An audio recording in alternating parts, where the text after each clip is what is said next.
saya urus sendiri. Jadi,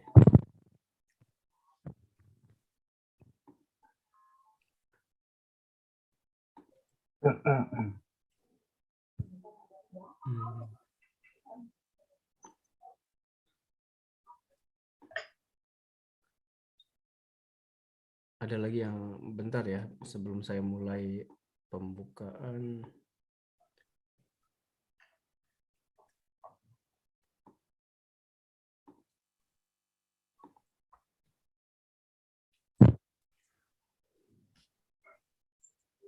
Terima kasih Dokter Irma juga dari Bandung sudah hadir nih. Oke, kita mulai saja ya. Saya buka dulu. Assalamualaikum warahmatullahi wabarakatuh. Selamat siang ya untuk yang ada di Indonesia dan selamat pagi untuk yang di dataran Eropa. Mungkin nanti akan hadir juga teman-teman saya, insya Allah. Dan sebelumnya saya ucapkan terima kasih banyak kepada Pak Maman Sulaiman yang sudah berkenan hadir di ngobrol santainya BN Hannover. Terus terang ini topiknya berbeda dibandingkan topik-topik yang sebelumnya, tapi saya yakin topik ini akan menarik sekali, terutama baik itu untuk para guru, murid, ataupun juga orang tua yang memiliki anak gitu. Dan tentunya setelah saya baca bukunya baru semalam terus terang nih, Pak Maman, itu cukup menarik dan sepertinya tidak hanya diterapkan untuk siswa di pendidikan dasar sampai SMA, tapi juga bisa diterapkan di jenjang pendidikan yang lebih tinggi. Tapi mungkin nanti Pak Maman lah yang harusnya menjelaskan, bukan saya, karena beliau yang menulis buku ini. Dan Pak Maman, apa kabarnya? Alhamdulillah, baik. Kang Boya, saya panggil Kang Boya nih ya, karena orang Boleh, Bogor boleh. asli. Karena saya dari Bogor. Ya, Alhamdulillah, baik. Alhamdulillah. Nah, sebelum kita mulai, Pak Maman, saya akan bacakan aturan main untuk peserta. Jadi ini karena webinar ngobrol santai, jadi kita santai aja gitu, seperti ngobrol Ya, dengan ya. teman, tapi ya kita direkam, masuk di online. Dan nanti saya akan mulai dengan pertanyaan-pertanyaan yang sudah saya susun. Kemudian yang hadir jika ingin bertanya bisa langsung mengajukan pertanyaannya ke Pak Maman. Jadi kita bisa multi arah. Mungkin ini juga boleh dibilang PBL juga nih Zoom kita ini.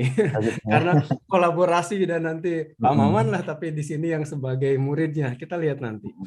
Oke, Pak Maman, sebelum kita mulai silahkan mungkin perkenalkan diri dulu. Siapakah Pak Maman ini? Ya, baik. Bismillahirrahmanirrahim.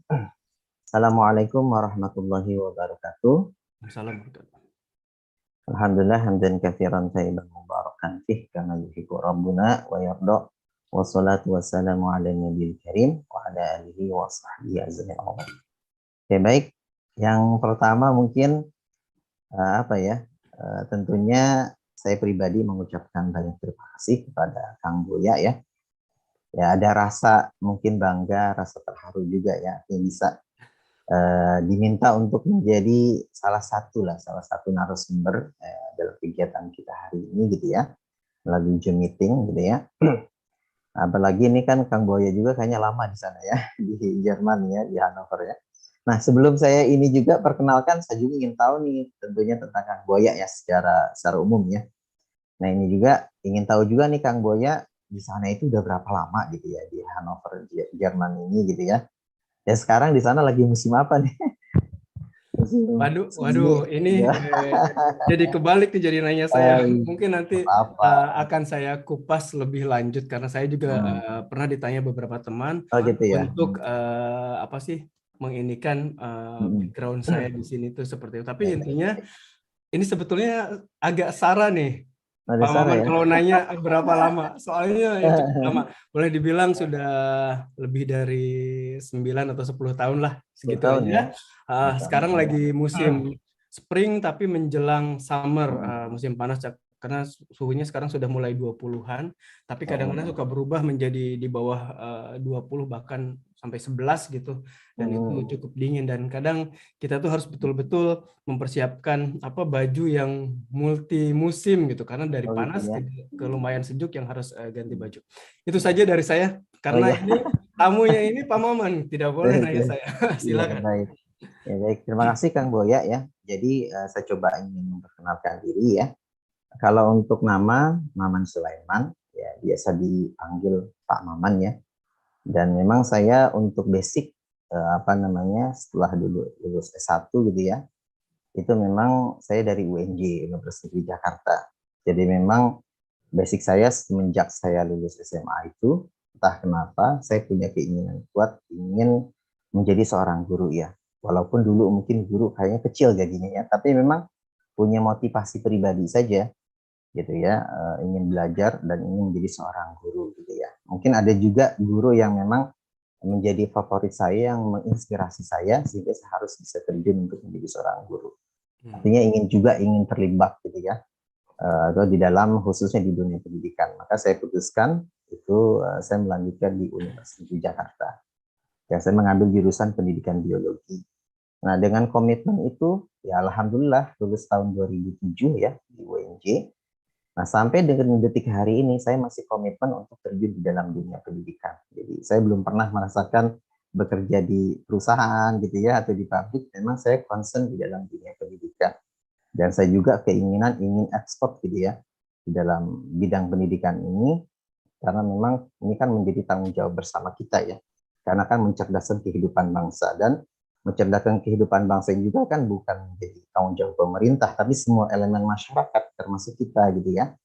Dan ini juga saya juga tidak hanya mendidik, tapi juga mungkin menjadi ladang mungkin dakwah juga ya. Kita juga ingin mencari ladang untuk akhirat, jadi bukan semata-mata untuk masalah dunia saja gitu ya, tapi juga ada unsur masalah akhirat. Makanya kan ada istilah doa satu jagat ya, kita memohon di Rabbana atina fid dunya hasanah wa fil akhirati hasanah wa qina adzabannar. Artinya kita memang ingin mendapatkan dunia, dan tentunya yang terpenting, yang lebih penting adalah masalah akhirat. Nah, tentunya mungkin dengan melalui lembaga pendidikan ini saya juga bisa banyak memberikan pendidikan kepada anak didik saya gitu ya. Nah, adapun kalau untuk asalnya saya juga bingung asal tuh ya. Sebenarnya saya lahir Kang Boya itu di Sumatera Selatan, Kang Boya. Tapi kedua orang tua saya itu adalah orang Jawa Barat dari Karawang gitu. Jadi mungkin dulu pernah transmigrasi atau apa gitu. Program. Iya, tapi saya lama dari sejak SD itu di Bekasi, Kang Boya. Mulai dari SD negeri di daerah Bekasi, Cikarang Barat, SMP negeri gitu ya. Terus SMA juga negeri di SMA Negeri 2 di Cikarang Utara, di daerah kawasan Cikarang di sana ya. Sampai SMA itu perguruan tinggi. Dan saya juga tahun 2015 juga ingin linear sesuai dengan keahlian saya mengambil untuk S2 di bidang ilmu pengetahuan alam seperti itu. Dan kalau juga ada kesempatan yang diberikan juga, saya juga masih semangat ingin belajar sebenarnya, ingin belajar terus masih untuk menyelesaikan S3 saya di bidang khususnya IPA gitu ya. Dan untuk mengajar ini ya kurang lebih Kang Boya, saya sudah hampir 15 tahun lah kurang lebih ya. 15 tahun terjun dan masih terus komit ya. Ya mungkin sampai nanti akhir hayat saya mungkinnya, jadi saya nggak mau beralih gitu ya. Kerjanya memang sebagai seorang guru gitu ya. Nah mungkin itu ringkas ceritanya Kang Boya. Ceritanya tentang terima kasih ya. banyak Pak Maman, dari perkenalan dirinya saja kita sudah tahu bahwa beliau ini sudah cukup expert, kalau boleh dibilang sudah 15 tahun ya. Biasanya yang sudah lebih dari 7 tahun itu mereka itu sudah ahli sekali di bidangnya, apalagi ini gitu sudah ya. 15 tahun dan kemudian beliau ini menulis buku gitu. Dan saya lihat buku yang saya baca semalam itu ada cetakan ketiga gitu. Berarti sudah dicetak berkali-kali ini nih. Ya memang Kang Boya ya, kalau untuk memang selain sebagai guru ya, kadang saya juga ada sih pengalaman-pengalaman khusus masih dalam dunia pendidikan. Jadi tahun berapa sih 2012 juga pernah menjadi wakil kepala sekolah bidang kurikulum gitu ya. Terus juga pernah juga saya wakil kepala sekolah bidang di tingkat SMA gitu ya. Termasuk juga jadi kepala sekolah gitu. Jadi memang pengalaman di manajerial, di administratif yang ada di ruang pendidikan juga, alhamdulillah saya punya pengalaman di sana. Termasuk juga pengelolaan dalam hal bidang penelitian dan pengembangan atau litbang gitu ya. Saya juga pernah ya membantu di lembaga gitu ya, karena ingin mengembangkan lebih gitu ya. Juga kita bantu untuk penelitian pengembangan yang mungkin ingin membuka cabang-cabang di daerah gitu ya. Termasuk pengembangan di bidang kurikulum. Nah, terakhir juga saya punya pengalaman selain di situ juga di bagian HRD. Ya, Human Resource Development, tapi khusus untuk tenaga pendidik ya, artinya untuk guru. Contoh di lembaga saya ini ada 350-an guru. Artinya guru ini kan sebuah SDM yang penting dan strategis sebagai ujung tombak pendidikan. Kalau nggak dikelola dengan baik gitu ya. Ini juga karena kan pandangan orang juga beda-beda gitu ya. Nah, ini harus ada pengelolaan. Makanya juga di lembaga pendidikan yang cukup besar mungkin itu sudah ada bagian khusus bagian HRD. Tapi semua itu tetap saya juga ketika saya jadi kepala litbang atau di kepala HRD, tetap saya juga ingin mengambil bagian, tetap nggak boleh hilang, saya tetap mengajar gitu. Apakah cuma 4 jam atau 8 jam, apalagi saya kan alhamdulillah sudah sertifikasi keahlian saya sebagai guru profesional itu di guru IPA ya, di ilmu pengetahuan begitu. Kita begitu Kang Boy. Pak Maman, kalau boleh tahu di awal belum dijelaskan, sekarang institusi tempat bekerjanya apa namanya? Oh iya, jadi memang untuk saat ini saya memang dari tahun 2009 Kang Boya ya. Sebenarnya saya di Cikarang 2019 itu ikut perintis dan ya ikut juga pertama kali kepala sekolah dan mendirikan itu SMP ya. Nah, sekarang itu dari TK sampai dengan SMA Putra Putri itu ada. Itu yayasan namanya Yayasan Dakwah Islam Cahaya Ilmu berpusat di Jakarta Timur ya, di Jakarta Musola belakang Bumi Perkemahan Cibubur sana. Nah itu nama yayasannya itu ya, tapi di bawah yayasan itu ada namanya lembaga pendidikan, yaitu Lembaga Pendidikan Ibnu Hajar Boarding School atau dikenal dengan EHDS, dan juga memang dari pesertanya ada juga yang di luar negeri, ini Kang Boya ya. Biasanya ada siswa kita yang dari Singapura, Malaysia, biasanya Qatar, Oman, Abu Dhabi itu kadang rutin selalu ada, tapi dengan tetap syarat itu juga bisa pengantar bahasa Indonesia karena kita belum menyatakan sekolah internasional gitu. Tapi konsep kita boarding, artinya dari mana saja, dan boarding ini memang menguntungkan karena dari Sabang sampai Merauke itu hampir ada Kang Boy ya. Kalimantan, Sumatera, Papua, Merauke itu kita ada semua, beragam betul itu kalau di boardingnya. Termasuk di luar negeri ada beberapa kita. Begitu Kang Boy ya. Oke, ini menarik sekali ya. Ternyata Pak Maman ini selain guru juga, gurunya mungkin di sini sebagai minoritas saja ya, karena lebih ke arah manajerial. Dan ini nih tapi yang sekarang akan kita bahas adalah terkait dengan buku yang beliau sudah tulis dan juga di launching. Sebetulnya buku ini juga sudah available di toko online ya kalau saya lihat. Jadi tentang aplikasi project based learning. Nah, mungkin di awal pertanyaan adalah sebetulnya apa sih yang menginisiasi kenapa ingin menulis buku ini? Oke, baik, terima kasih Kang Boya. Jadi karena memang saya sudah menyatakan diri untuk dedikasi sebagai seorang guru gitu ya. Memang guru ini banyak tantangan Kang Boya ya, apalagi mengingat kurikulum yang ada di kita gitu ya. Nah, memang sepengalaman saya begitu ya. Di dalam kita mengajar guru itu dengan berbagai model. Artinya saya menemukan satu model. Yang model itu mungkin saya anggap itu adalah model yang terbaik ya. Yang ibarat kalau ada mutiara itu mungkin mutiara yang selama ini mungkin terpendam. Memang digalakan saat itu kan saya susun buku itu tahun 2016 Kang Boya ya. Di saat memang implementasi dari kurikulum 2013, di situ juga itu pendekatan yang dilakukan adalah scientific approach di situ ya. Nah, di situ saya mencoba, banyak juga keluhan teman-teman. Scientific approach itu kan lebih ke arah pendekatan model pembelajaran aja seperti problem based learning gitu ya. Ada inquiry learning, discovery learning, termasuk project based learning. Nah, ini menjadi satu tantangan tersendiri, merasa guru-guru, teman-teman saya juga merasa berat dengan model-model tersebut. Karena memang paradigmanya dirubah, bukan lagi teacher center gitu ya. Bukan lagi pembelajaran itu berpusat pada guru, tapi adalah student center. Jadi memang pusat aktivitas itu adalah di siswa. Dengan memanfaatkan segala potensi siswa itu, kita semua aktivitas beraktivitas di siswa. Sebagai guru kita mungkin lebih ke arah ke fasilitator ya, memfasilitasi itu gitu ya. Nah, itu memang berat. Nah, dari pengalaman yang ada itu saya coba untuk melakukan gitu ya. Dengan beberapa kali percobaan, akhirnya ternyata saya itu berhasil. Maka itu saya katakan pengalaman mungkin terbaik saya ketika saya mengajarkan dengan model project based learning itu, Kang Boya ya. Saya banyak menemukan potensi-potensi atau keterampilan yang muncul yang di luar kemampuan kita. Kalau mungkin selama ini kita satu arah, dari guru kita nggak bisa melihat berbagai potensi. Makanya apa yang dikatakan di pembelajaran skill di abad 21 itu muncul semua Kang Boya. Kalau saya lihat ya, mulai dari 4C itu kan ada tentang critical thinking. Bagaimana kita anak itu berpikir kritis itu muncul di proses project based learning implementasinya ya. Terus yang kedua selain itu juga adalah creativity, tentang kreativitas. Ternyata luar biasa Kang Boya. Saya banyak belajar dari siswa saya. Ternyata anak-anak itu punya potensi yang luar biasa.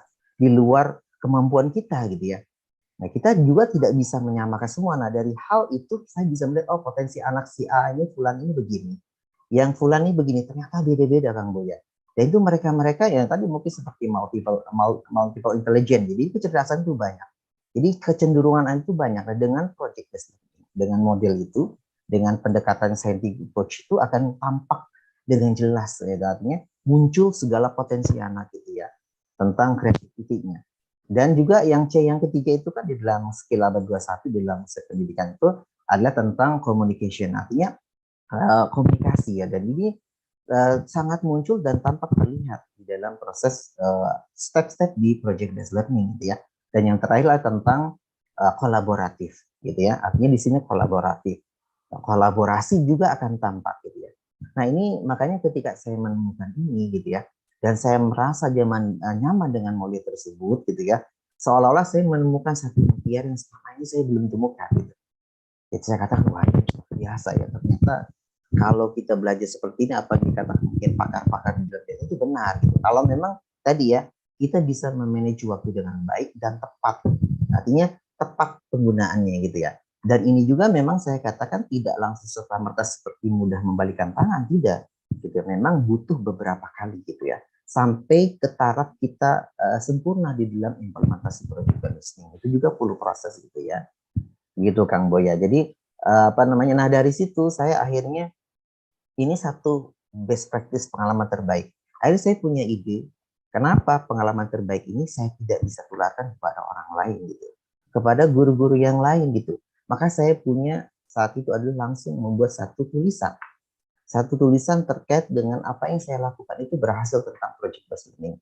Ya penelitian kecil-kecilan mungkin seperti kayak PTK, kalau di sini terkenal itu penelitian tindakan kelas. Jadi kan dalam upaya untuk meningkatkan hasil belajar atau juga hasil-hasil yang lain.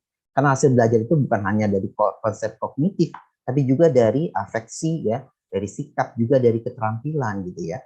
Nah gitu. Nah itu saya membuat satu penelitian gitu ya, yang saya lakukan. Nah dari penelitian ini akhirnya saya juga menyusun gitu ya Kang Boya. Nah ternyata hasil apa yang saya lakukan penelitian tersebut Kang Boya, yang saya simpan dan saya jadikan sebagai mungkin ingin bertularkan ke teman-teman, itu juga berbuah hasil Kang Boya ya. Pada tahun 2016 juga itu ada pemilihan guru berprestasi ya. Saya sebenarnya kategori termasuk guru baru ya, saya juga nggak pede diminta untuk Mungkin Kang Pak Maman ya ya. dulu di situ nanti saya bisa tanya terkait hal Oh itu. boleh Tapi boleh nggak apa-apa. intinya karena Hmm. di awal adalah ada isu terkait dengan pola pembelajaran yang Orang konvensional itu sendiri ya. ya. Kemudian melakukan penelitian dan kemudian juga ingin menyebarkan ke guru-guru yang lain Ya sehingga betul. ditulislah buku ini gitu ya. Nah, sekarang kita sudah mengulang-ulang kata project based learning itu sendiri atau PBL deh kita singkat ya. Sebetulnya apa sih project based learning itu? Tapi sebelum dijawab, ini yang baru hadir, jika ada pertanyaan bisa langsung mengetikkan di kolom Zoom chat. Kalau mau langsung bertanya pakai mikrofon, silahkan juga. Nah, kembali ke Pak Maman. Apa Iya, itu iya. sebetulnya project based learning? Project based learning. Izin nih Kang Boya, kalau boleh nih ada presentasi, boleh nggak saya bisa untuk Oh, share silakan, screen? silakan. Udah mendapat akses ya, boleh ya? Coba dulu aja. Coba saya coba share screen, di sini ada. Bentar saya coba ya. Bisa ya. Oke, udah. Nah, udah muncul langsung ya. Baik. Udah. Nah, ini sebentar saya ini dulu ya. Nah, ini coba saya ingin mengupas sedikit aja mungkin bagian kulitnya saja ya. Nah, ini memang untuk aplikasi project based learning. Sebenarnya ini adalah penerapannya, implementasi gitu ya. Nah, ini memang saya susun dari buku ini. Nah, untuk project based learning, ini tadi sudah ya. Kita lihat di sini sebentar. Nah, ini ada. Nah, mungkin ini buat teman-teman ya, sebenarnya siapa saja sih ya. Artinya baik untuk yang orang tua atau mungkin teman-teman yang walaupun tidak bergerak, gitu, coba ingin masalah apa sih tentang project based learning. Sebenarnya project based learning itu adalah salah satu model pembelajaran kan Boya ya.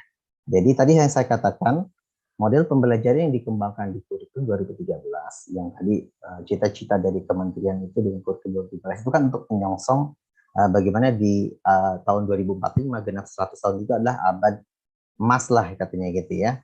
Nah, makanya model-model yang dikembangkan adalah termasuk di sini. Nah, ini model pembelajaran ini bisa kita katakan merupakan bentuk pembelajaran yang tergambar dari awal sampai akhir yang disajikan secara khas oleh guru. Ini model ya, Kang Boy ya. Nah, di sini, apabila antara pendekatan ini ada beberapa hasil nih Kang Boy ya. Walaupun kadang ada beberapa terminologi yang beda, tapi saya pakai yang ini. Apabila antara pendekatan yang saya katakan tadi, pendekatan scientific approach yang digunakan oleh kementerian saat itu, termasuk strategi, metode, dan teknik pembelajaran, sudah terangkai menjadi satu kesatuan yang utuh, maka terbentuklah apa yang disebut dengan model pembelajaran. Nah gitu. Nah adapun tentang, nah ini yang tadi ada beberapa dimensi di sini ya. Dimensi keterampilan dan pengetahuan, nah di sini ada untuk dimensi pengetahuan ada faktual, konseptual, prosedural, metakognitif, abstrak, dan konkret. Ini yang dikembangkan nih. Termasuk ini sekarang Kang Boya ya, di kurikulum Merdeka juga menekankan sama ke sini. Ya, kalau saya lihat bahkan lebih ke arah ke project based learning saya lihat penekanan. Makanya ada teman mengatakan, oh Pak Aman kayaknya bukunya akan naik daun lagi nih katanya. Kenapa memang dia bilang di kurikulum Merdeka penekanannya ke project based learning. Tapi penekanannya nanti di arah kolaboratif nanti gitu ya. Baik, di sini sebelum ke slide sebelumnya Pak Maman, sebelum saya boleh ke slide yang sebelumnya? Sebelumnya iya, yang ini tabel lah ya. Ini ada kata-kata metakognitif, mungkin untuk orang awam kurang tahu apa itu metakognitif, boleh tahu nggak? Oh istilahnya, iya di dalam dimensi pengetahuan itu kan ada faktual ya atau fakta, ada konseptual, prosedural. Metakognitif itu bahasa Indonesianya itu apa ya? Kalau diilustrasikan tuh, memang ini kan dimensi pengetahuan, jadi sampai ke arah apa sih namanya? Hasil kali ya, ke arah hasil akhirnya gitu ya. Jadi hasil akhirnya ada istilah memang di sini ke arah sampai ke metakognitif gitu ya. Mungkin Kak Boya nanti bisa kayaknya tahu juga nih tentang metakognitif gitu ya. Tapi ini memang nanti kita kalau memang mau ini ada pembahasan sendiri nih Kang Boya ya. Khawatir nanti juga salah memahami gitu ya. Tapi intinya untuk dimensi pengetahuan sampai ke tingkat yang ini di metakognitif gitu ya. Gitu. Mungkin itu aja dulu ya Kang Boya ya, biar nggak ini. Oke, silakan. Ya. Nah, adapun tadi terkait dengan model, nah ini baru kita masuk ke model ya. Setelah kita tahu apa itu model pembelajaran, nah model pembelajaran berbasis proyek atau project based learning ini adalah sebenarnya pemberian tugas ya, pemberian tugas kepada peserta didik yang harus diselesaikan dalam periode atau waktu tertentu. Mulai dari perencanaan, pengumpulan data, pengorganisasian, pengolahan, dan penyajian produk. Nah, di dalam ilmu sains sebenarnya banyak juga teman-teman mengenal tentang praktikum. Berbeda ya, sangat berbeda nanti dengan praktikum. Praktikum itu adalah bukan project learning sebenarnya. Dan jadi ini perlu tugasnya diberikan periode waktu tertentu. Gitu. Nah, itu untuk sekarang bagian-bagian penting di sini untuk project based learning ini. Saya ambil sebenarnya ini Kang Boya dari UNESCO sebenarnya. Saya lupa ya linknya ya. Saya waktu itu gini Kang Boya ya, ketika saya, kan ini juga saya buat karena ini saya tulis, saya juga melakukan ketika studi S2 saya, akhirnya saya putuskan saya meneliti tentang ini. Makanya saya uji coba bukan hanya yang saya praktekkan yang di kelas saya ajar, tapi saya uji coba ke sekolah yang lain. Waktu itu saya penelitian di SMA Negeri 1 Kota Depok ya, itu termasuk sekolah favorit di Kota Depok, nomor 1 ya, terus juga di SMA Negeri 2 dan SMA Negeri 3 Kota Depok gitu ya. Nah, di sini jadi, ketika memang saya cari literasi tentang PBL ini, khususnya di Indonesia, Kang Boya, ternyata parsial, Kang Boya. Saya lihat itu nggak ada yang utuh gitu ya. Karena saya beberapa kunjungi, termasuk di UPI gitu ya, di pasca sarjananya. Nah, saya dapatkan justru dari UNESCO. Nanti saya coba ini urutan memang ternyata dari UNESCO ada semacam jurnal. Nah, mengurutkan tentang bagaimana proses tahapan-tahapan pembelajaran. Nah, ketika saya lihat juga di punya kementerian, ternyata mereka juga merujuk sana. Nah, sebenarnya ada 6 tahapan pembelajaran utama di dalam proses project based learning di sini Kang Boya. Yang pertama adalah start with the essential question. Jadi, diawali dengan pertanyaan penting. Nah, bagaimana memicu membuat stimulus pertanyaan penting itu nanti ada di dalam proses, nanti ada namanya lesson plan, rencana pelaksanaan pembelajaran. Tapi di awal dari sini. Jadi ada tentang pertanyaan penting terhadap permasalahan yang ada di sekitar kita gitu ya. Nah, selanjutnya adalah yang kedua, design a plan for the project. Jadi kita mendesain ya perencanaan kita dari awal sampai nanti dengan akhir. Jadi kita buat desain perencanaan. Nah, buat desain pertanyaan. Jadi di sini juga kalau project based learning itu ide, judul, gagasan itu bukan berasal dari guru, tapi dia harus berasal dari dari peserta didik. Ya, baik secara individual maupun kelompok. Umumnya kita secara kelompok. Jadi ide dari mereka. Kita ambil temanya aja secara umum. Tapi untuk ide, untuk ide, judul dan sebagainya, itu ada dari mereka. Makanya kita nanti ada namanya LKPD, Lembar Kerja Peserta Didik, untuk mengarahkan bagaimana dia membuat pertanyaan penting sampai dia membuat desain gitu, desain plan for the project gitu ya di sini. Jadi nanti mereka mendesain dari awal sampai dengan akhir, membuat satu perencanaan. Nah, selanjutnya adalah di sini ada create a schedule. Jadi setelah dia memang mendesain, nanti dia buat jadwal. Nah, di sini. Nah, jadwal ini juga nanti biasanya saya umumnya itu sampai ke 6 kali pertemuan. Kalau di sekolah dulu saat di SMA. Kita buat create jadwal itu sekitar 2 pekan ya. Paling lama itu 3 pekan gitu ya. 2 pekan atau 3 pekan gitu ya. Maka di sini dibuat nanti schedule. Terus yang keempatnya di sini, setelah nanti membuat schedule, maka di sini penting menjadi kunci juga, guru di sini mulai fungsinya fasilitatornya jalannya. Itu apa? Untuk memonitor the student and the progress of the project. Di sini betul-betul dimonitor ketika sudah ada jadwal gitu ya. Nah, di sini fungsi nanti guru adalah memonitor sebagai fasilitator, mengecek bagaimana progres yang ada, proyek yang sudah direncanakan dan terjadwal itu, termasuk di lapangan mungkin nanti dia ada kendala-kendala gitu ya. Siswa itu ada kendala-kendala, dan disinilah menarik sekali ya. Kalau saya lihat ikut proses, apalagi di siswa SMA mungkin yang sudah secara ini kan dia pola pikirnya udah cukup tinggi ya. Nah, ini juga sangat terbantu gitu ya. Di sini kita memonitor betul bagaimana memastikan progres ini, atau artinya perencanaan dengan jadwal itu sesuai dengan jadwal yang telah kita tentukan gitu ya. Selanjutnya yang kelima ini adalah assess the outcome. Jadi ini penilaian, nanti kita melakukan penilaian dari produk di sini ya. Penilaian produk di sini, penilaian produk ini artinya hasilnya nanti setelah dia dibuat laporan sampai dia membuat penyusunan gitu ya, sampai dia presentasi gitu ya. Nanti kita berikan itu arahan-arahannya. Nah, terakhir adalah di sini terkait dengan evaluate the experience. Ini adalah mengevaluasi pengalaman. Nah, dari 6 proses ini kalau kita jalani step by step gitu ya, dengan benar langkah-langkahnya luar biasa. Saya banyak menemukan hal yang tentunya potensi-potensi anak tadi tergali gitu ya, dari 4C itu ya. Tentang critical thinking, tentang creativity-nya, tentang komunikasinya, tentang kolaborasinya, itu muncul di sini. Nah, ini sebenarnya kira-kira 6 tahapan utama. Nah, kalau kita lakukan 6 tahapan utama ini, bisa kita katakan bahwa itu project based learning. Tapi kalau tidak mengikuti tahapan ini, ya mungkin belum bisa kita katakan sebagai project based learning gitu ya. Banyak memang guru-guru melakukan, oh ini kayaknya project gitu ya. PBL tadi sebenarnya kalau kita lihat dari proses ini, sintaknya kalau dalam bahasa Kementerian itu sintak ya, alur-alur prosesnya itu. Nah, dan yang terakhir di kurikulum Merdeka, saya lihat sama persis urutannya seperti ini.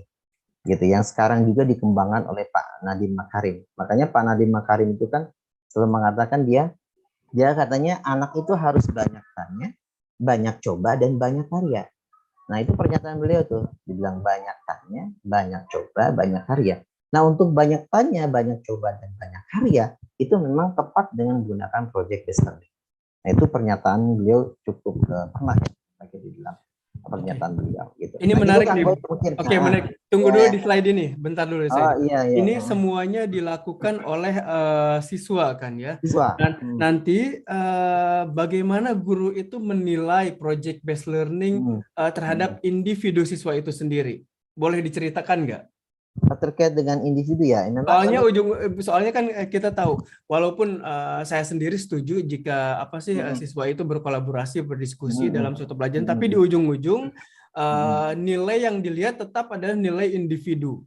Iya kan, termasuk di raport, Ya. bahkan nanti di apa nilai akhir masa belajar dan lain-lain. Bisa diceritakan, Pak Maman? Ya, kalau untuk penilaian di sini yang menarik nih ya, Kang Boya ya. Jadi apa yang dikembangkan juga hari ini di kurikulum Merdeka, saya lihat itu kan penilaian itu ada 3 ya. Ada penilaian apa assessment for learning, ada assessment of learning, ada assessment as learning. Nah, yang dikembangkan adalah sekarang itu untuk karena memang sudah mulai dikaitkan dengan pembelajaran HOTS ya, high order thinking skill, itu adalah penilaian itu berbasis kebanyakan adalah adalah apa namanya assessment for learning dan assessment as learning. Nah, di sini ada penilaian sifatnya ada sumatif dan ada formatif gitu ya. Nah, biasanya penilaian yang dimaksud sumatif formatif itu apa? Di situ ada penilaian proses, Kang Boya. Jadi ada penilaian proses, artinya proses itu setiap proses-proses yang dilakukan oleh peserta didik, kita ada instrumennya untuk mengukur. Dan instrumen itu juga bisa secara kelompok maupun secara individu. Nah, dengan konsep student center ini, Kang Boya, kita sangat leluasa justru untuk melakukan penilaian. Karena kita fungsinya fasilitator. Karena di sini siswa yang banyak bekerja. Makanya kalau apa namanya keluhan teman-teman itu, satu sisi kita banyak administrasi untuk proses penilaian individu, banyak instrumen-instrumen nanti yang kita akan isi gitu ya. Tapi di sisi lain juga kita guru itu sibuk gitu ya. Nah, dengan model seperti ini, justru saya sangat leluasa untuk bisa melakukan asesmen. Yang sifatnya tadi penilaian proses dan nanti ada di penilaian akhir. Gitu. Nah, itu juga kita harus buat instrumen yang memang Kang Boya ya. Jadi ada per individu juga, ada juga untuk sifatnya kelompok. Dan kelompok pun ini di sini kita melihat berdasarkan pengalaman saya, itu maksimal 4 orang Kang Boya. Artinya dengan 4 orang itu kan biasa kebiasaan orang kita itu, orang Indonesia khususnya saya lihat rata-rata anak didik kita itu mengandalkan ada beberapa orang tertentu yang akhirnya tidak bekerja yang lainnya. Itu biasanya 4 orang. Nah, 4 orang itu udah terbagi job-job tugas-tugasnya itu akan terbagi semua gitu. Nah, kira-kira seperti itu Kang Boya. Kayaknya bukan hanya siswa ya, tapi juga yang dewasa juga sepertinya suka mengandalkan yang lain kalau misalnya. Nah itu, ya, itu jadi permasalahan tuh Kang Boya. Oke, nah ini kan project based learning. Mungkin karena saya sudah lama di luar gitu ya, dan saya tidak tahu lagi sekarang kurikulum di Indonesia seperti apa. Tapi sebelum ada pembelajaran project based learning ini, sebetulnya bagaimana sih sekarang pendidikan yang konvensional itu? Oh, konvensional ya. Yang Sebenarnya Kang Boya mungkin tidak ada istilah konvensional istilahnya ya. Karena gini Kang Boya, memang kita sebagai seorang guru itu ketika mengajar itu memang kita harus banyak melakukan model-model pembelajaran yang lain. Nah, makanya nanti saya juga ingin bicara di buku saya juga mengatakan bahwa project based learning juga tidak bisa diimplementasi di semua materi pokok. Gitu. Tidak semua kita materi pokok atau kompetensi yang kita akan berikan ke anak didik kita ke setiap materi atau bab itu harus project based learning gitu. Ada yang lain yang cocok, contoh mungkin inquiry learning di situ. Ada juga discovery learning, ada problem based. Jadi banyak. Jadi memang guru itu harus benar-benar dia punya koleksi gitu atau penerapan itu istilahnya harus bergantian gitu. Jadi nggak boleh harus ke PBL saja, tidak memang. Nah, termasuk ada juga yang nanya, apakah ceramah misalnya kayak ceramah dibutuhkan, mungkin yang dimaksud dengan konvensional itu yang mungkin yang dimaksud Kang Boya kalau saya menangkap itu adalah proses pembelajaran yang tadi teacher center Kang Boya. Ya, teacher center itu kan ya satu arah. Jadi guru yang bicara, ya anak itu diam, duduk rapi, dengarkan gitu ya. Ini kan monoton biasanya. Nah, itu mungkin kalau memang modelnya tadi seperti tadi adalah teacher center, semua berpusat di guru. Nah, ini yang mungkin yang dimaksud adalah yang dipanggil konvensional dan tentunya dia akan banyak menggunakan metode-metode seperti ceramah gitu ya. Tapi bukan berarti ceramah itu tidak ada di dalam metode yang lain, ada sebenarnya. Tadi kan saya katakan tadi ya, ada teknik strategi gitu ya. Kita namanya ceramah ada dibutuhkan gitu, di semua model ini gitu ya. Tapi kalau dari awal sampai akhir ceramah, nah itu yang mungkin dimaksud tadi, akhirnya kita jatuh kepada teacher center. Nah, yang kita inginkan sekarang kan ke student center gitu. Oke. Bagaimana mengembangkan skill tadi yang kayak 4C dan yang lain. Seperti itu Kang Boy mungkin ya. Oke, terima kasih banyak ini cukup mencerahkan saya. Nah, tadi dikatakan tidak semua materi pokok tepat menggunakan model ini. Kira-kira materi apa sih yang tidak tepat untuk project based learning ini? Kang Boya, ini apa saya stop dulu ya ininya? Gimana? Silakan stop dulu saja. Ya boleh. Makasih banyak sudah share ini. Iya. Tapi kalau memang dibutuhkan nanti bisa ini lagi. Oh iya, sebentar. Ini yang baru masuk, jika ada pertanyaan bisa langsung tulis di kolom chat, atau jika mau langsung bicara ke narasumber bisa Ya, juga boleh. dengan menggunakan mikrofon. Silakan Ya, dijawab, Pak Maman. Kita kan ngobrol santai ya. Ngobrol santai. Ini juga kita bukan hanya satu arah, ini dia bukan hanya dialog tapi multi harusnya nih, bukan hanya saya dengan Pak Maman saja. Oke, baik. Nah, sebenarnya gini Kang Boya, saya sudah secara teori saya bicara secara praktek, memang saya kan implementasi di bidang keahlian saya Kang Boya. Saya kan di science, artinya di IPA ya. Kalau di SMP itu kan ilmu pengetahuan alam IPA. Kalau di SMA itu kan di biologi ya Kang Boya. Saya ngajar di situ. Artinya saya punya pengalaman ngajar di SMP dan SMA. Tapi sertifikasi keahlian saya di IPA di SMP sebenarnya.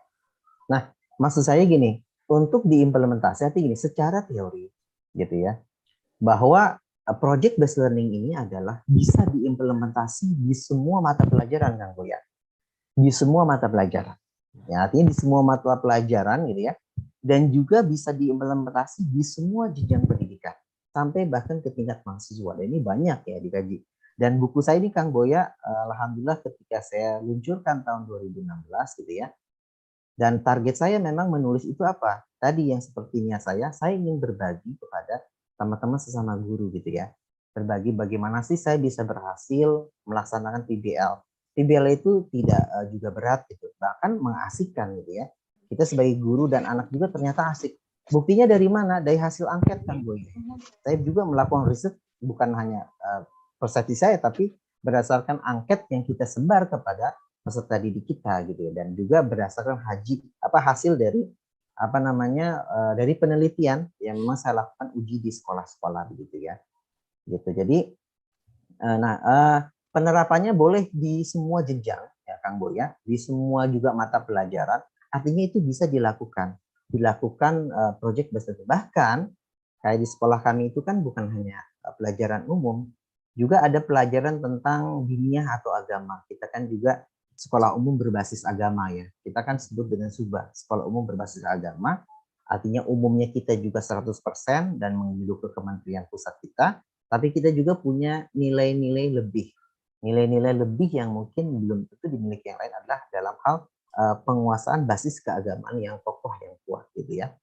Nah, di pelajaran diniyah juga atau di agama juga itu bisa diimplementasi, dan ketika tahun 2016 memang saya tujukan buku itu untuk guru, tapi bukan hanya untuk guru, juga bisa digunakan adalah untuk teman-teman saya di mahasiswa, baik untuk skripsi, bahkan untuk tesis ya, bahkan untuk pengembangan disertasi. Memang saya tujukan targetnya ke mereka. Nah, alhamdulillah Kang Boya, ketika 2016 itu saya kan menulis sudah 5 buku ya. Saya udah punya 5 buku sebenarnya. Buku yang sampai hari ini terus banyak diminta adalah buku ini.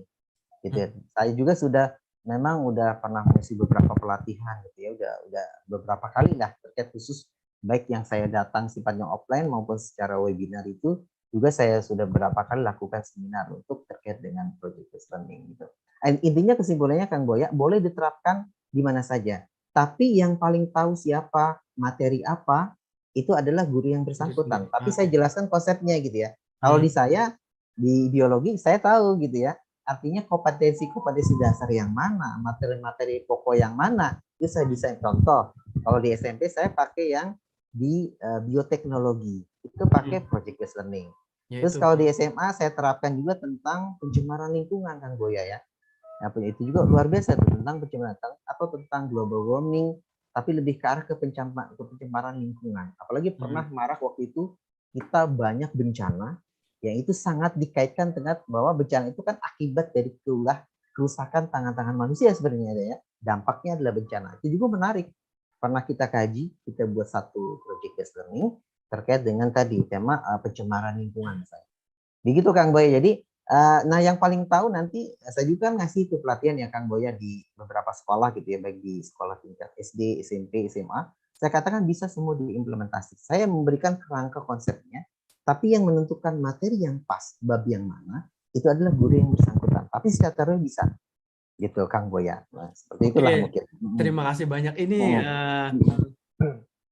cukup bagus sekali penjelasannya. Yang hadir silahkan jika ada pertanyaan, karena saya tidak enak juga nih. Sebenarnya saya memonopoli pertanyaannya. Tapi terus terang ini memancing saya untuk bertanya lebih Ya, lanjut. Tadi di boleh. awal dijelaskan ini sebetulnya diambil dari UNESCO ya. Jadi ini di bawah UN PBB. Karena saya sendiri sebetulnya beberapa kali pernah terlibat aktif di WHO, termasuk untuk saat membuat suatu assessment tool, tapi hanya terkait di bidang kesehatan dan spesifik rehabilitasi. Dan ini kan UNESCO. Kadang yang menjadi ahli di badan-badan PBB itu adalah orang-orang luar negeri yang kebanyakan dari Eropa, kalau tidak dari Amerika Utara. Jadi jika mereka mendevelop suatu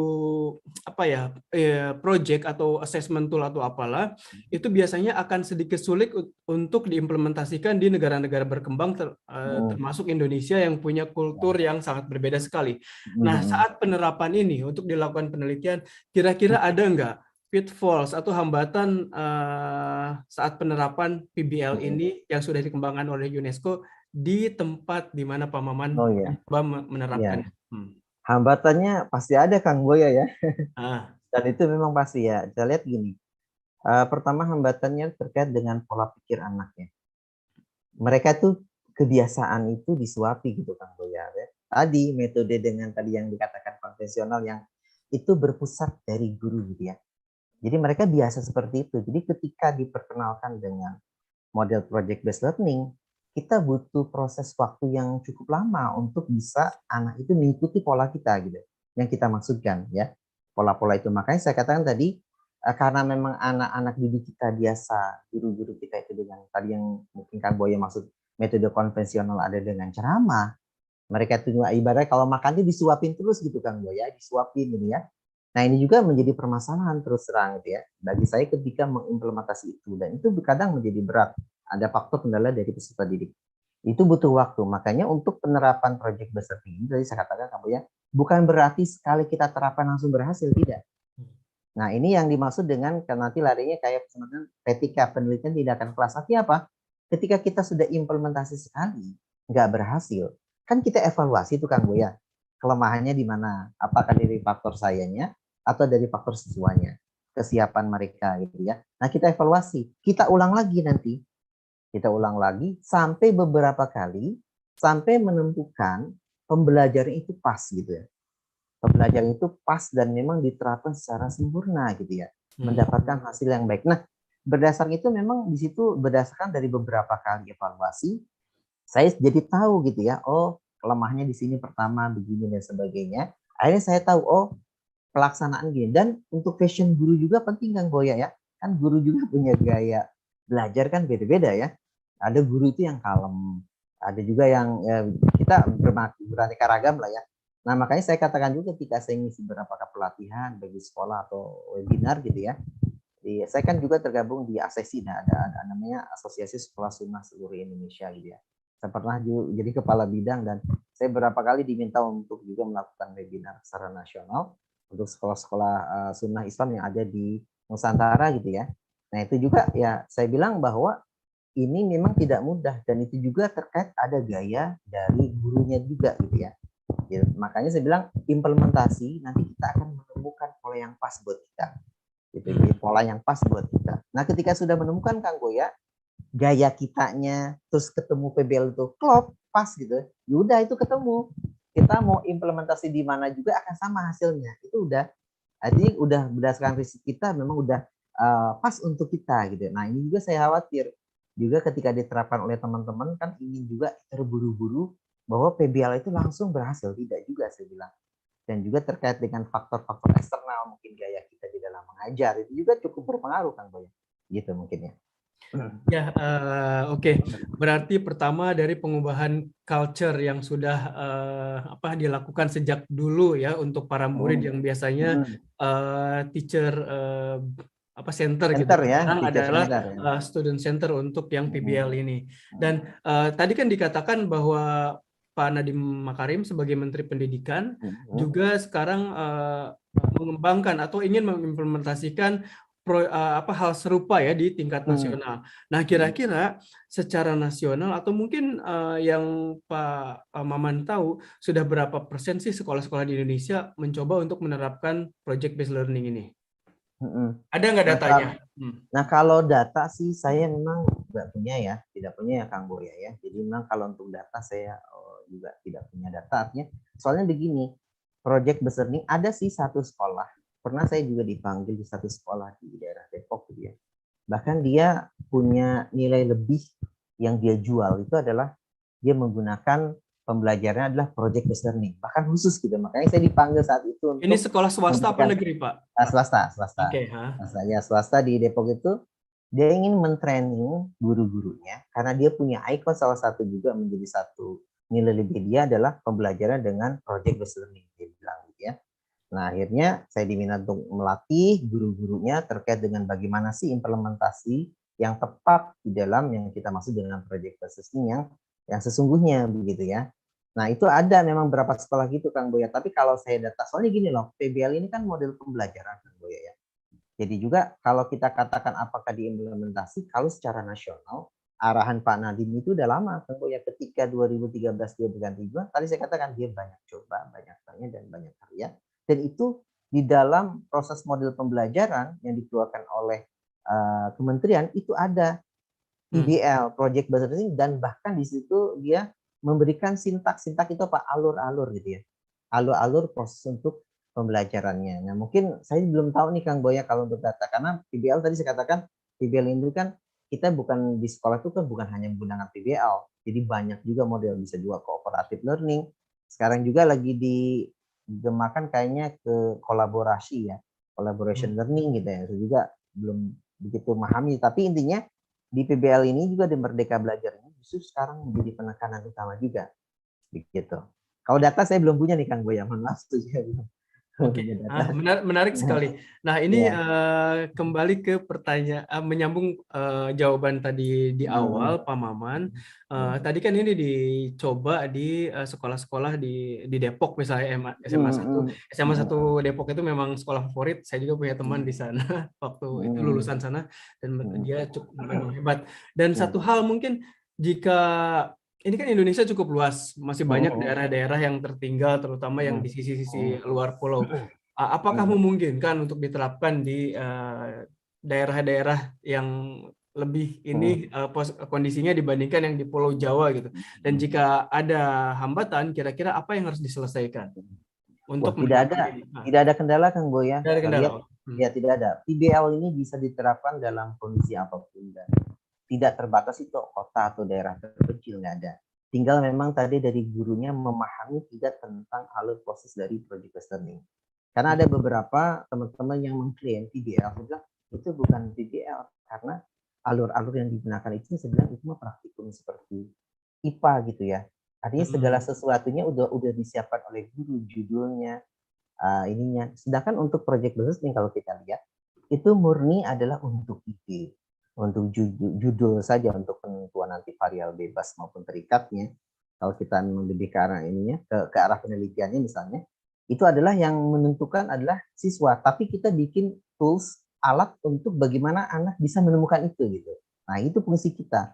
Jadi bagaimana anak bisa membuat satu judul terkait dengan permasalahan tertentu gitu ya. Contoh misalkan ketika saya mengajar Mimico Anta untuk project based learning itu ketika saya menampilkan ada video ya tentang bagaimana apa namanya pencemaran lingkungan yang ada di Indonesia dan di dunia gitu ya ditampilkan. Nah dari video itu mereka maka membuat satu pertanyaan penting gitu terkait dengan itu. Jadi kita buat stimulus itu. Tapi ketika dia menentukan juga untuk judul, dia juga nanti diskusi untuk cari gagasan itu memang bukan berasal dari guru. Nah, itu murni memang dari si siswanya itu. Makanya di situ penting memang kita juga ada instrumen semacam lembaga kerja siswa untuk mengarahkan anak sampai bisa menentukan itu gitu. Jadi step by stepnya gitu. Begitu Kang Boya kira-kira secara umumnya. Oke, terima kasih banyak. Mungkin kalau yang di yang kondisinya let's say luar biasa, yang di tempat-tempat tertinggal, jika di kota-kota di Pulau Jawa misalkan bisa menggunakan video, mungkin bisa kalau yang di luaran itu bisa menggunakan media lain, bisa dari koran atau apa gitu ya. Yang pasti mereka terstimulus untuk mengeluarkan ide mereka dan kemudian menerapkan project based learning ini. Itu ya kira-kira. Nah, kemudian tadi diceritakan bahwa saya tahu tiap murid dan juga guru itu punya karakter yang berbeda-beda ya, itu dan apapun itu karena tergantung latar belakang dan experience mereka juga. Jika misalkan si studennya itu introvert atau yang sulit mengungkapkan pendapat. Dulu mungkin saya juga termasuk model seperti itu. Saya takut untuk mengungkapkan pendapat saat SD, bahkan sampai kuliah pun seperti itu. Mungkin sekarang sedikit berbeda. Saya sedikit lebih bisa mengungkapkan pendapat. Kira-kira untuk mengatasi murid yang seperti itu, jika ingin menerapkan project based learning, karena jika gurunya tidak aware terkait kondisi siswa yang seperti ini, mungkin si siswa ini akan sedikit dirugikan karena terlihat tidak aktif. Padahal mungkin si siswa ini punya ide yang atau gagasan yang luar biasa gitu. Gimana Pak Maman komennya? Ya, gini Kang Boya, justru saya melihat dengan project based learning, saya katakan tadi ya. Jadi memang potensi anak itu sangat beragam ya. Artinya bermacam-macam gitu ya. Jadi ketika memang diterapkan dengan project based learning ini tadi, yang awalnya tidak muncul itu jadi dia muncul Kang Boya. Yang awalnya dia nggak mau berpendapat, dia juga punya peluang untuk bisa meluarkan ide-idenya. Ya, yang mungkin yang awalnya dia tidak bisa mengeluarkan ide, dia bisa menuangkan di situ. Bahkan ada anak ya yang jago ketika dia misalkan diikut itu adalah di slide PowerPoint-nya. Ternyata luar biasa gitu. Ternyata dia titik teknologinya itu di informatika itu bagus gitu. Yang sebelumnya kita nggak tahu gitu. Nah, mungkin yang tadi seperti introvert itu artinya dia tidak mau mengungkapkan, dia juga bisa mengeluarkan ide-idenya, dia berkolaborasi. Makanya untuk kelompok ini tidak banyak Kang Boya ya. Tadi saya bilang itu experience saya itu ada sekitar 4 orang, nggak boleh lebih dari itu. Kalau udah 4 orang itu bahkan lebih bagus 3 ya. 4 orang udah pas gitu ya. Sehingga tadi dan makanya dengan seperti itu Kang Boya, kita sebagai fasilitator yang 6 tahapan itu Kang Boya, kita banyak waktu untuk bisa melihat tadi potensi-potensi anak ketika dia menghadapi masalah gitu ya. Kan mau tidak mau tuh ketika mandek nih Kang Boya, itu banyak tuh. Kan di situ kita ada monitor ya, progres terkait dengan apa yang sudah direncanakan, dengan yang sudah di schedule, dibuat jadwalnya gitu. Pasti itu kan pasti ada kendala Kang Boya. Di situ kita banyak diskusi. Kelompok saya keliling ke sini gitu ya. Nah, anak juga banyak diskusi, Pak, bagaimana begini, ininya begini, bagaimana mengatasi kendala ini. Nah, itu dia di situ Kang Boya. Gitu jadi nah ketika pun dia misalkan nanti ketika presentasi misalnya gitu ya, ketika kan nanti kan hasilnya juga ada juga buklet, ada juga yang sifatnya dipresentasikan ke depan gitu ya, artinya empat-empatnya itu menjelaskan gitu ya. Ada juga selain menjelaskan juga kita anak itu dari keempat orang itu berbagi tugas untuk menyampaikan semua. Ada juga yang berbagi mungkin untuk sebagai penyampaian materinya, ada juga yang menjawab pertanyaan. Makanya di dalam pembelajaran juga kita ada istilahnya penilaian antar kelompok gitu ya. Jadi kita juga berikan tanggung jawab anak bagaimana bisa dia menilai secara objektif. Jangan karena hanya ini teman saya kasih nilai bagus gitu ya. Nah, juga penting ketika kita memberikan kesempatan anak untuk saling menilai itu, kalau memang performa dia bagus, kita bikin indikatornya, slide-nya oke gitu ya. Penjabarannya juga menarik gitu ya. Nah, itu juga dia berani untuk menilai secara objektif. Ya, tidak karena teman saya nilai bagus gitu ya, subjektivitas gitu ya. Nah, pengalaman saya sih gitu Kang Boya. Dengan begitu justru saya melihat potensi-potensi anak atau mungkin dia punya kelemahan-kelemahan, kita bisa berikan kesempatan. Untuk tadi seperti mungkin dia nggak mau mengungkapkan gagasan, tapi ternyata ketika diskusi kita itu dia berani gitu mengungkapkan ide-idenya, diskusi tentang bagaimana memecahkan masalah kita nih ya gitu di di project kita nih gitu, agak tepat waktu misalnya. Itu Kang Boya misalnya. Oke, terima kasih banyak. Mudah-mudahan anak-anak yang seperti itu betul-betul bisa terfasilitasi. Mungkin kalau tipenya seperti saya saat SMA, SD sampai SMA, yang kesulitan untuk apa sih berkata gitu loh Nah, jika ya. di suatu forum atau di grup kecil pun itu akan menjadi betul-betul satu hambatan sekali buat siswa tersebut untuk apa sih muncul gitu di permukaan jika melakukan project based learning. Karena saya sendiri saat itu, ini kasus saya pribadi, lebih suka melakukan sendiri semuanya saat itu. Itu karena saya bukannya tidak suka untuk berkolaborasi dengan yang lain, tapi takut untuk mengeluarkan ngomong gitulah intinya. Tapi mudah-mudahan dengan proyek ini dan gurunya juga bisa memfasilitasi karena sebagai fasilitator tadi sehingga si anak bisa mengeluarkan potensi yang dia miliki. Nah, Pak Maman, ini sebetulnya diskusinya menarik sekali, tapi saya lupa bertanya, Pak Maman punya waktu berapa lama? Oh, saya sih ngikut aja tidak apa-apa, tapi mungkin di sini ya bisa kan ini 13. Udah 1 jam soalnya ini. Ya nggak apa-apa, boleh aja sih, nggak masalah sih, bisa lanjut juga. Oke, Terserah. ini saya masih ada pertanyaan yang saya ini karena di bukunya sendiri tertulis juga terkait HOTS gitu, High Order Thinking Skill. Bisa nggak dijelaskan apa itu dan apa kaitannya dengan PBL ini? Iya, terkait dengan HOTS ya, High Order Thinking Skill ini kan sebenarnya di dalam implementasi di pembelajaran itu ada 2 ya. Ada juga di dalam proses pembelajaran yang HOTS gitu ya. Ada juga di dalam instrumen penyusunan yang sifatnya HOTS gitu ya. Nah, sebenarnya HOTS ini terkait begini nih, Kang Boya ya.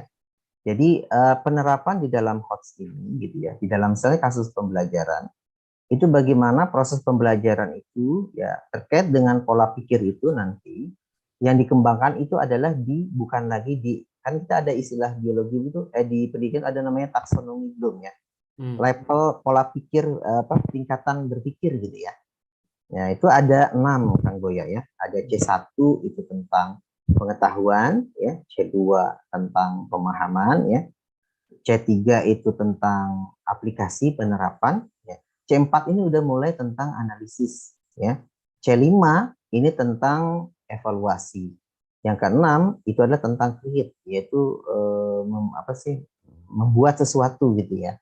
Tentang create. Nah, biasanya proses pembelajaran yang nanti dia dikatakan HOTS itu adalah mengembangkan ke anak itu pola pikirnya itu ada sampai di dia C3, C4, C5 dan C6. Makanya pembagian dari level ini taksonomi Bloom itu dibagi menjadi ada yang HOTS dan ada yang LOTS, Low Order Thinking Skill. Nah, LOTS, Low Order Thinking Skill itu hanya menerapkan di proses pembelajaran itu mengembangkan C1 sampai dengan C3. Dan itu terlihat dari mana? Terlihat dari biasanya di kompetensi dasarnya yang dilakukan oleh guru gitu ya. Nah, biasanya yang pembelajaran yang HOTS, High Order Thinking Skill itu sudah ke level C4, C5, dan C6. Itu Kang Boya. Nah, begitupun nanti di dalam instrumen. Ya. Di dalam instrumen itu, di dalam instrumen penelitian itu, instrumen tes itu juga sama. Jadi, guru itu dikembangkan adalah ke arah HOTS-nya, High Order Thinking Skill. Makanya AKM sekarang di pemerintah itu, asesmen AKM itu kan kriteria minimum ya. Itu juga sudah mengembangkan soal-soal yang memang HOTS di situ. Untuk mendobrak apa? Itu mendobrak mungkin di angka PISA kita yang selalu rendah gitu ya. Termasuk angka literasi kita juga rendah gitu ya, beberapa di luar negeri kita rendah, itu untuk mendobrak itu.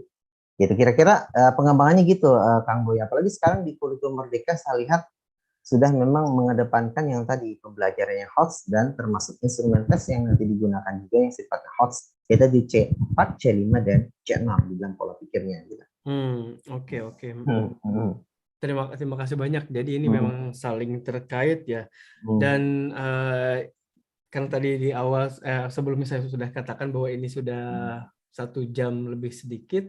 Ini jika tidak ada pertanyaan dari audiens, mungkin kalimat terakhir deh untuk Pak Maman terkait dengan topik yang kita bicarakan.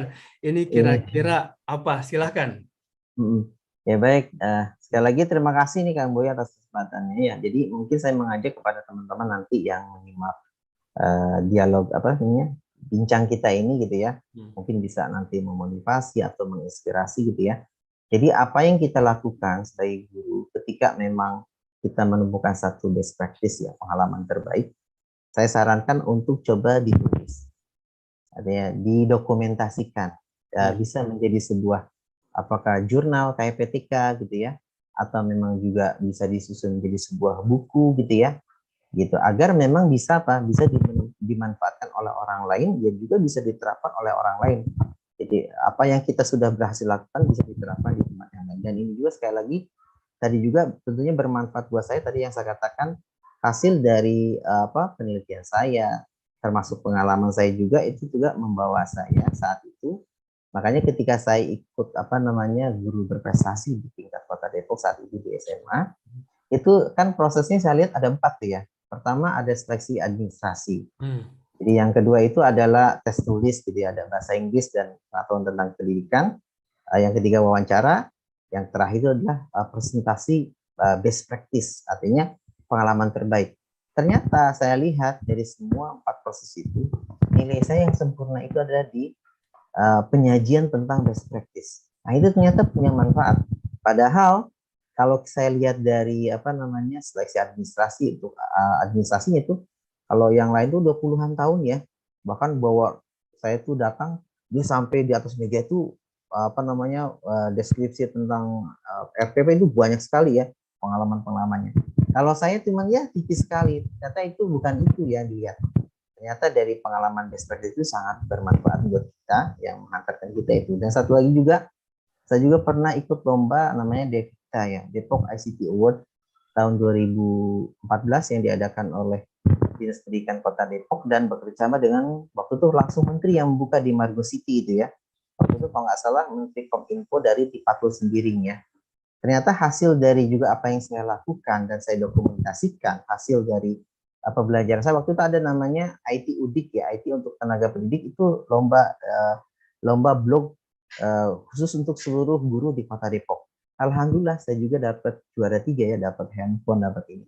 Artinya semua kalau bisa pengalaman kita terbaik, kalau bisa didokumentasikan, suatu saat itu akan bisa kita berikan kepada orang lain gitu ya. Bisa ditulis juga, bisa berbagi juga begitu ya. Jadi saya mengajak kepada teman-teman semua sih, teman-teman guru gitu ya, untuk bisa kita ya dalam rangka tadi agar memajukan khususnya pendidikan di Indonesia gitu ya.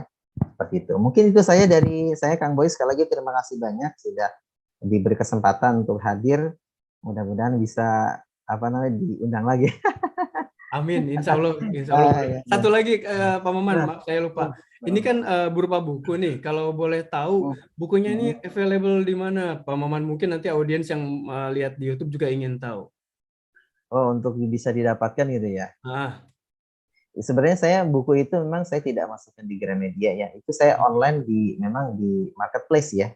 Di Shopee dan di Tokopedia itu atau di Bukalapak itu tokonya Bioma Publishing. Kebetulan Bioma Publishing itu saya rintis tahun 2013. Saya kan sudah punya menurunkan buku 5 ya. Ini kan yang kelima ini, yang Project Customing ini. Gitu. Dan itu memang saya secara online sih ke teman-teman bisa dapatnya di Bukalapak atau di Tokopedia atau di Shopee gitu ya. Itu di Bioma Publishing gitu ya. Itu kerjasama dengan teman dan itu penerbit saya sendiri dan pengurusan ISBN-nya juga dari Perpustakaan Nasional itu juga itu sendiri. Dan ISBN itu ternyata gratis ya Kang Boyo ya. Dan saya dapat info ketika pengurusan itu kalau di Indonesia itu dapat hibah dari Jerman kalau nggak salah. Oh gitu malah ya. Iya, itu jadi kalau Indonesia itu ISBN itu di mana di Perpustakaan Nasional kita. Oke. Tapi memang harus ada badan hukum PT ya, PT CP atau juga yayasan juga bisa sih. Tapi waktu itu saya merger dengan teman punya PT, saya punya ini, akhirnya kita bikin kerjasama. Ya udah, itu meluncurkan 5 buku saya itu udah keluar semua ISBN-nya gitu. Dan ternyata gratis Kang Boya, dan itu infonya hibah dari saya dari pemerintah Jerman dari ya, khusus program tahun berapa gitu hibahnya. Jadi kita nggak usah bayar, gratis. Terima kasih banyak informasinya nih yang teman-teman yang audiens yang sekarang lihat ataupun nanti yang lihat di YouTube, jika ingin menulis buku tidak usah khawatir terkait dengan at least dengan isu ISBN ya, karena ini ternyata gratis dan bisa diurus di Perpustakaan Nasional di Jakarta. Nah sekali lagi saya ucapkan terima kasih banyak Pak Maman atas share ilmunya dan juga pengalaman yang cukup berharga. Ya, saya yakin insya Allah ini akan jadi banyak manfaat untuk bukan hanya untuk guru, saya sendiri juga banyak sekali belajar dari ini dan masyarakat umum lainnya. Oke, segitu saja. Terima kasih Pak Maman sekali lagi dan juga para hadirin. Assalamualaikum warahmatullahi wabarakatuh. Saya putus dulu Waalaikumsalam warahmatullahi YouTube-nya ya. wabarakatuh.